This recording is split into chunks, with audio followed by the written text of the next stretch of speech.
අයිබෝන් තම්නෙල් එකේ දාලා තියෙනවා ගැලියම් නයිට්‍රයිඩ් සෙමිකන්ඩක්ටර්ස් දාලා දැන් අතර මුගක් කල් වෙනවා මේක පටන් අරගෙන නමුත් දැනට මාකට් එකේ ටිකක් එක ප්‍රචලිත වෙලා තියෙනවා මේ අලුතෙන් හදන ඇම්ප්ලිෆයර්ස් එතකොට මේ ඔඩියෝ ඉක්විප්මන්ට් දැන් එතකොට මේකත් එක්ක දැන් අවුරුදු ගාණක් තිස්සේ මම දන්නවා වින්ටේජ් හයිෆයි කලෙක්ට් කරන කට්ටිය විශේෂයෙන් මාත් එකට ඇතුළත් අපි ආසාවෙන් තමයි ඒක කරේ මොකද සින්දුහාන එකයි වින්ටේජ් හයිෆයි කලෙක්ෂන් එක එකට යන්න ඉතින් අවුරුදු ගාණක් අපි කරා ඉතින් මේක ඇත්තටම මම කරන්නේ හුඟක් වෙලාවට විනෝදාංශයක් හැටියට ඉතින් ගොඩක් අයත් එහෙමයි. ඉතින් එතකොට දැන් මේ අලුතෙන් ආපු ඉක්විප්මන්ට් නිසා මේ කලෙක්ෂන් වලට මොකද්ද වෙන්නේ? ඉතින් ඒ වගේ දෙයක් ගැන තමයි කතා කරන්න මම හදන්නේ.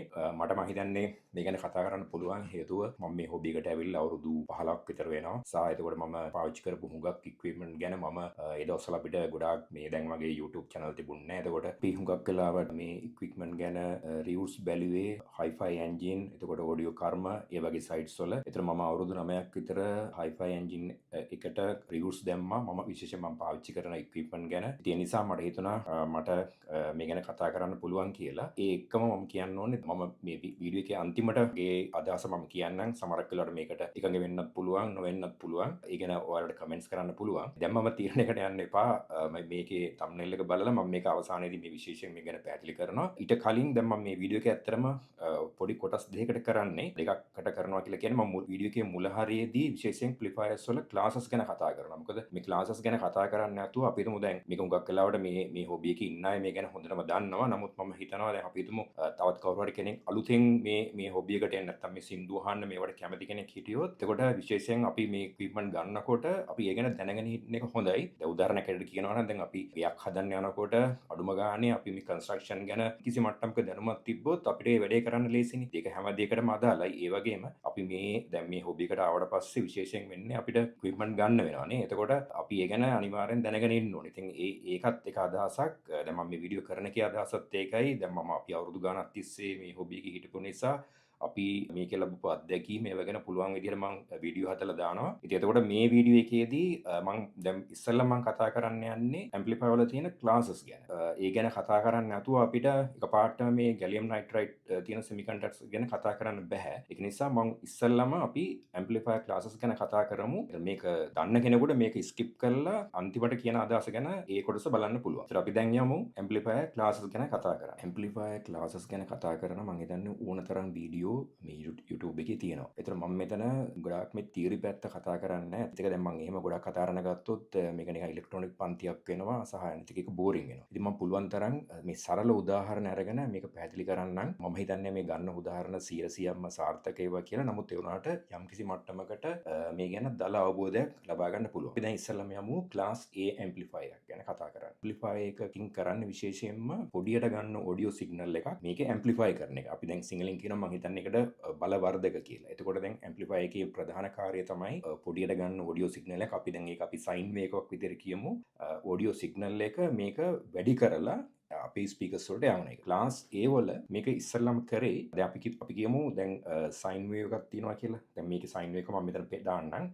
එතකොට සයින් වේව් එකේ තියෙනවා 360 ඇන්ගල් එකක්. ඒ කියන්නේ අපි රෙෆරන්ස් පොයින්ට් එක අපි 0 ගත්තොත් එතනින් පළවෙනි කොටස පොසිටිව් පැත්ත 180කුයි ඊට පස්සේ නෙගටිව් පැත්ත 180කුයි. එතකොට මේ ඔක්කොම එකතු කරාම 360ක්. ක්ලාස් A ඇම්ප්ලිෆයර් වල ට්‍රාන්සිස්ටර් එක ඉස්සලා පාවිච්චි කරේ මේකට ටියුබ් හරි ඊට පස්සේ ඒක ට්‍රාන්සිස්ටර් එකකින් හරි එකෙන් කරන්නේ එතකොට මේ සම්පූර්ණ 360 ඇන්ගල් එකම එක ට්‍රාන්සිස්ටර් එකක්. එහෙම නැත්නම් අපි සිංගල් එන්ඩඩ් එකක් ගමු මෙතන ලේසියට. එතකොට ඒකෙන් සම්පූර්ණයෙන් වැඩි දියුණු කරලා මේක එළියට දාන එක. මුළු කාලය ඇතුළතදීම මේ ට්‍රාන්සිස්ටර් එක ඔන් වෙලා තියෙනවා. ඒතර මේකේ ප්‍රශ්නයක් එනවා. ඒ ප්‍රශ්නේ තමයි හැම වෙලාවෙම මේක ඔන් වෙලා තියෙන නිසා ලොකු හීට් එකක් හැදෙනවා. ඒ කියන්නේ දැන් මේක අපි සරලවම ගමු මෙහෙම. දැන් හිතන්න අපි අඳුරු කාමරයකට යනවා කියලා. දැන් අපි කාමරේ දොර ඇරලා ගිහිල්ලා ස්විච් එක දානවා. ඊට පස්සේ අපි ඇතුලේ එළියට එනකොට ආයි ඒක ඕෆ් කරලා එනවා. දැන් එතකොට ඒ උදාහරණය ගත්තොත් අපි හිතන්න අපි ඒ කාමරේ ඇතුලේ අපි නැති වෙලාවෙත් අපි ලයිට් එක දාලා තියනවා කියලා ඉවර වෙලා. අන්න ඒ වගේ දෙයක් තමයි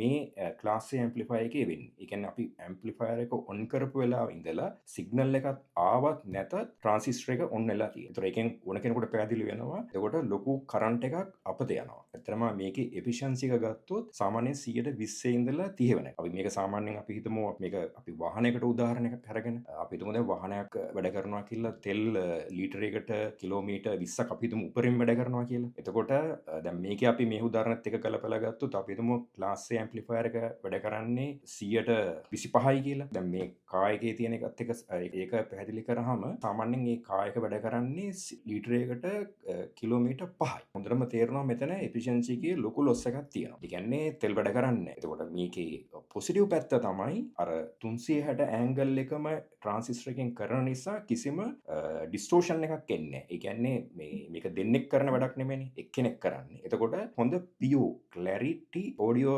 සිග්නල් එකක් එතනින් අවුට් වෙනවා. ඒ කියන්නේ අපි සාමාන්‍යයෙන් ගත්තොත් මේක හොඳ හඩක් තියෙනවා. ඒ කියන්නේ අපිට අර අහන හඬ කිසිම ඩිස්ටෝෂන් එකක් නැතුව අපිට පියෝ ඇහෙනවා. ඒකයි මේ ක්ලාස් A ඇම්ප්ලිෆයර් එක මෙච්චර අපිට මිලක් ගෙවන්න උනත් අපි හිතමු මේකේ කරන්ට් එක නාස්ති වුණත් මිනිස්සු තාමත් ඒක පාවිච්චි කරන්නේ අර ඔඩියෝ අහන්න කැමති කට්ටිය මෙන්න මේ හේතුව උඩ.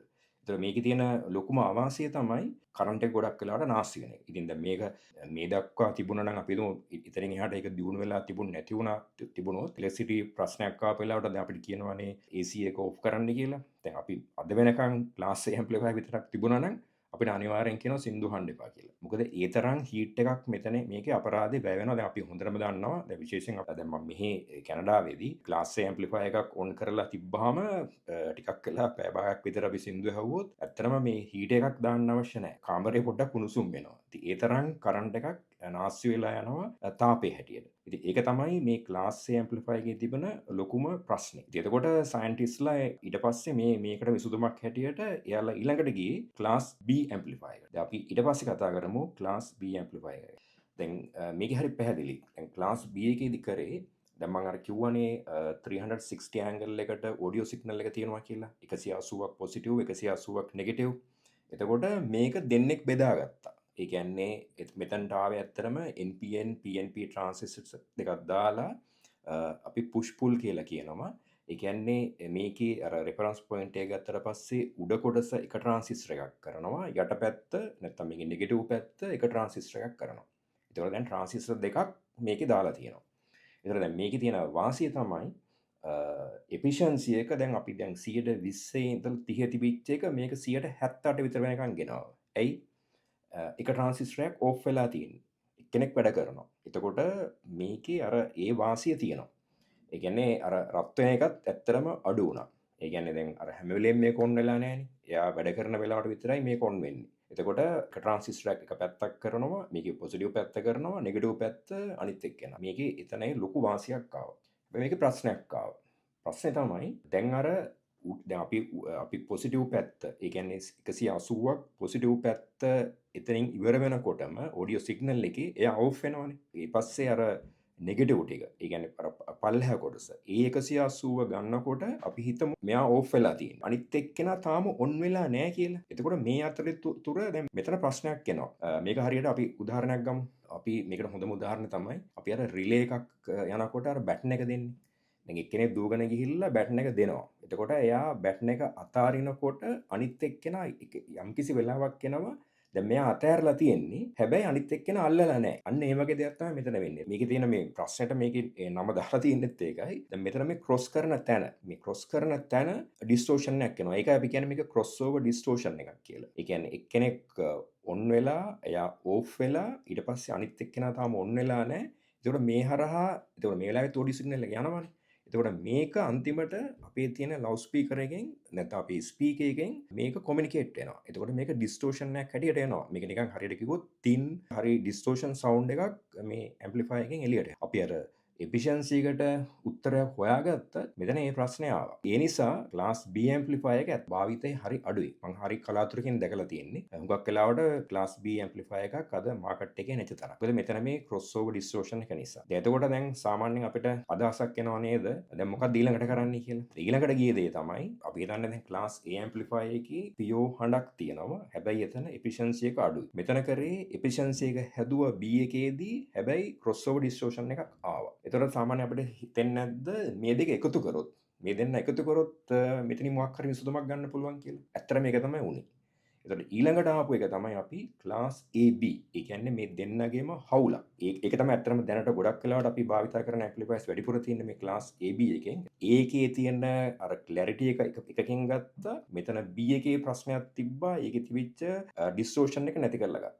එතකොට මේ දෙකේ එකතුවක් තමයි ක්ලාස් A and B. අපි දැන් ඊළඟට බලමු ඒ ගැන කතා කරා. මොකද මේක කරේ? පොඩි දෙයක් කරා. මතකද මම කිව්වා අර ඔඩියෝ සිග්නල් එක. අපි කිව්වා 180ක පොසිටිව් පැත්තයි 180ක නෙගටිව් පැත්ත. ක්ලාස් B එකේදී උනේ 180 ඉවර වෙනකොට NPN ट्रांजिस्टर අපි තුමු උඩ පැත්තේ තියෙන පුෂ් කරන පැත්තේ තියෙන ट्रांजिस्टर එක ඕෆ් වුණානේ. දැන් මෙතෙන්දි කරේ මේක ඕෆ් කරේ නෑ. පොඩි කරන්ට් එකක් දීලා ඒ රීජන් එක දැන් අපි 180න් ඉවර වෙන්නේ නැතුව 190 200 වෙනකන් අන්නේ පොඩි කාලය මේකේ ඔන් කරලා තිබ්බා. එතකොට දැන් මේක කරේ කොහොමද? මේ සර්කිට් එකට ඩයොඩ්ස් දෙකක් දාලා පොඩි කරන්ට් එකක් දුන්නා. අපි කියන බයස් කරන්ට් එක. එතකොට මේ බයස් කරන්ට් එකක් දීලා මෙයා මේක ඔන් කරලා තිබ්බා. එතකොට අර ක්‍රොස් ඕවර් ඩිස්ටෝෂන් එක එන්නේ නැහැ. කියන්නේ අනිත් එක්කෙනා ඔන් වෙනකොට මෙයා මේ රීජන් එකේ මෙයා ඔන් වෙලා තියෙනවා. B එකේ ආපු තිබිච්ච ලොකුම ප්‍රශ්නේ තමයි අර ක්‍රොස් ඕවර් ඩිස්ටෝෂන් එක. ඒක මෙතනදී නැති වුණා. හැබැයි ඒකටත් පොඩි මිලක් යනවා දැන්. හේතුව තමයි දැන් අර බයස් කරන්ට් එකක් දෙන්න ඕනේ. දැන් මේක ඇත්තටම මේ බයස් කරන්ට් එක කියන එක මට මතක විදිහට අපි BJT bipolar junction silicon transistor එකට සාමාන්‍යයෙන් මට මතක විදිහට 0.6 ඉඳලා 0.7 වෙනකම් වෝල්ටේජ් එකක් ඕන පොඩි ගාණක්. ඊට පස්සේ ඒක තව ජර්මේනියම් ඒතකොට ඩාර්ලින්ටන් එහෙම නැත්නම් මෝස්ෆෙට් වලට යනකොට මේවා වෙනස් වෙනවා. කොහොම හරි දැන් මට කියන්න ඕන මේ රීජන් එකේ කරන්ට් එකක් දෙනවා අපි. අර ඒ වෙලාවේ අර ඕෆ් වෙන්නේ නැහැ යා. ඒක ඔන් වෙලා තියෙනවා. ඒතකොට මේක තමයි එතනින් හම්බෙච්ච ලොකුම වාසිය. දැන් අර 178ක තිබෙච්ච ක්ලාස් B ඇම්ප්ලිෆයර් එකේ තිබුණ එෆිෂියන්සි එක ආපහු මෙතනට එනකොට 150 60 වෙනකන් අඩු වුණා. හේතුව තමයි අර බයස් කරන්ට් එකක් දෙන්න ඕන. නමුත් අපිට දැන් මේකේ තිබිච්ච ලොකුම ප්‍රශ්නේ තමයි B එකේ තිබිච්ච අර ක්‍රොස් ඕවර් ඩිස්ටෝෂන් එක. ඒක මේකේ ගොඩාක් අඩු කරගන්න පුළුවන්. ක්ලාස් A ඇම්ප්ලිෆයර් එකත් එක්ක බලනකොට එෆිෂියන්සි එක පැත්තෙන් ගත්තොත් හොඳයි. ක්ලැරිටි එකක් තියෙනවා. ඒ නිසා මේක ගොඩාක් ජනප්‍රිය ඇම්ප්ලිෆයර් එකක්. ක්ලාස් A එකේ මේ AB ඇම්ප්ලිෆයර් වලයි එක පොදු දෙයක් තියෙනවා. මේ පවර් සප්ලයි පැත්ත. දැන් දැකලා ඇති අර මේකට අර ලොකු අර පෙට්ටියක් වගේ තියෙන ට්‍රාන්ස්ෆෝමර් එක. මොකද ඒක අපි කියනවා අර EI ටයිප් එකේ කො එකක් තියෙන ට්‍රාන්ස්ෆෝමර් එකක්. ඉතින් ඒක තඹෝලින් පොතන්නේ. ඉතින් ඊට මිල අධිකයි. මම හිතන්නේ ඒක පස්සේ කාලෙකදී ඒක රොයිඩල් කියන ට්‍රාන්ස්ෆෝමර් එකට ඒක වෙනස් වුණා. ඒකට වඩා ටිකක් එෆිෂියන්සි පැත්තෙන් වැඩි. ඒකට මේ ටික මේකේ තියෙනවා. ඒ කියන්නේ ලොකු ට්‍රාන්ස්ෆෝමර් එකක් ඕන. ඒතර වෙන්නේ දැන් අර වොට්ස් ගාන වැඩි වෙනකොට මේ ට්‍රාන්ස්ෆෝමර් එක හරි ලොකු වෙනවා. ඒක හරි බරයි. වොට්ස් 200ක 300ක ක්ලාස් AB ඇම්ප්ලිෆයර් එකක් කියලා කියන්නේ සාමාන්‍යයෙන් කිලෝ 50ක් විතර බරයි. ප්‍රශ්නයක් ඇත්තට මේකත්. ඒ කියන්නේ දැන් මේක හෙට වෙන මූව් කරන්න ගියාම හරි අමාරුයි. ඒක මේ පාවිච්චි කරන කට්ටිය දන්නවා. ඒව තමයි මේකේ තියෙන පොදු ලක්ෂණ. ආපෝසර ක්ලාස් AB එක යනකොට ඒකේ තිබිච්ච ප්‍රශ්නකට ගොඩක් අඩු කරගෙන අපි හොඳ තැනකට ඇවිල්ලා තියෙනවා. ඉතින් දැන් මෙතනින් මේක නතර වෙන්නේ නැහැ. ඇයි? දැන් මේකෙත් පොඩි එෆිෂියන්සි එකේ අඩු ගතියක් තියෙනවානේ. සයන්ටිස්ට් මේක මේවා දිනු කරන කට්ටිය ඊළඟට බලන්නේ මෙතනින් එහාට මේක අරගෙන යනවා. කියන්නේ දැන් ලොකුම ප්‍රශ්නේ තිබුණේ අර ට්‍රාන්ස්ෆෝමර් එකක් තියෙන කොහොමද අඩු කරගන්නේ? එතකොට මේක කුඩා කරගන්නේ කොහොමද? ඕවා හැම වෙලේම තිබුණා. ඒක ප්‍රතිඵලයක් හැටියට තමයි අපිට ක්ලාස් D ඇම්ප්ලිෆයර් එක ආවේ. ඒකයි AB එකටයි සම්පූර්ණ වෙනස් ටෙක්නොලොජි එකක් එතන තියෙන්නේ. දැන් අපි ඊළඟට ඒක කතා කරමු. මොකද අපි ඒක විශේෂයෙන් කතා කරන්න ඕනේ. මොකද ඒකේ තමයි මම මේ කතා කරපු මාතෘකාව. ගැලියම් නයිට්‍රයිඩ් කියන එකකට ගියේ මේ ක්ලාස් D ඇම්ප්ලිෆයර් එක තමයි වැඩිපුරම. ඒ නිසා අපි දැන් ඊළඟට බලමු ක්ලාස් D ඇම්ප්ලිෆයර් ගැන කතා කරන්න. ක්ලාස් D ඇම්ප්ලිෆයර් ගැන විස්තර කතා කරලා ඒකේ තිබිච්ච MOSFET transistors. ඒක කොහොමද GaN FET වලට ගියේ? මොකද අපි මේක හුඟක් දන්න කට්ටිය දන්නවා ක්ලාස් D ඇම්ප්ලිෆයර් වල ඒකටම ආවේනික ප්‍රශ්න ගොඩක් තිබ්බා. GaN FET වලින් ඒක ඉවර කරගන්න පුළුවන් වුණා. ඒ ක්වොලිටි එක ඊට වඩා හොඳ තත්යකට ගියාද? මෙච්චර කාලයක් තිබිච්ච ක්ලාස් A එහෙම නැත්නම් ක්ලාස් AB මේ වින්ටේජ් ඉක්විප්මන්ට් රීප්ලේස් කරන්න පුළුවන්. ඒක තමයි මෙතන කතා කරන්න ඕන විශේෂම දේ. මේ ඔක්කොම කතා කරන්න ගියාම මේ වීඩියෝ එක දික් වෙනවා. ඒකයි මම කිව්වේ මේක දැන් කොටස් දෙකකට මම කරනවා කියලා. එතකොට අපි ඊළඟ කොටසේදී අපි ඒ ගැන කතා කරමු. ඉතින් මෙච්චර වෙලා මේ වීඩියෝ එක බලන් හිටියට හුඟක් ස්තුතියි. අපි ඊළඟ වීඩියෝ එකේදී හමු වෙමු.